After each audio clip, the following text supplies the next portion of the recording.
अब कहानी फिर से डरावना मोड़ लेती है।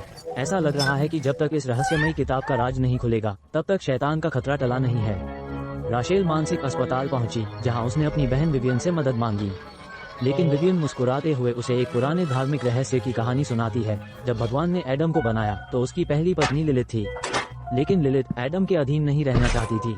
वो बराबरी चाहती थी, जिससे भगवान नाराज हो गए और उसे स्वर्ग से निकाल दिया। भगवान ने फिर एडम के लिए चावा को बनाया। लिलिथ जंगल में चली गई और वहां जानवरों के साथ संबंध बनाए। उसके बच्चे सभी भयानक राक्षस बने। जब उसने देखा कि एडम और चावा के सुंदर बच्चे हैं तो वह जल गई और बच्चों को चुराने लगी। भगवान ने उसे नरक में भेज दिया, लेकिन लिलिथ बहुत चालाक थी। यहूदियों ने बच्चों को बचाने के लिए लोरियां गाना शुरू किया, पर लिलिथ ने एक चाल चली। उसने लोरी को उल्टा कर एक पुरानी किताब पर लिख दिया। अब जब भी कोई इंसान गलती से उस उल्टी लोरी को गुनगुनाएगा तो दर्पण टूट जाएगा और शैतान बाहर आ जाएगा। यही राशेल के घर में हुआ। सबसे पहले एक अजीब हादसा हुआ। कियान को अपने बेटे को बिस्तर पर छोड़कर बाथरूम का नल बंद करने जाना पड़ा। जैसे ही वह गया, एक 2 मुंह वाला शैतान आया और कांच की बोतलें गिरा दी।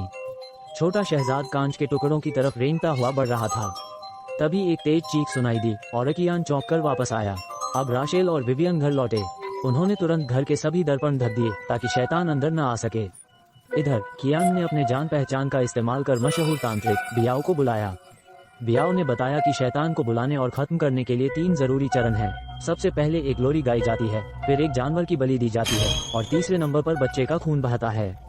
पहले 2 काम हो चुके हैं। अब जैसे ही छोटे शहजाद के शरीर से खून की एक बूंद गिरेगी, नरक के दरवाजे पूरी तरह खुल जाएंगे।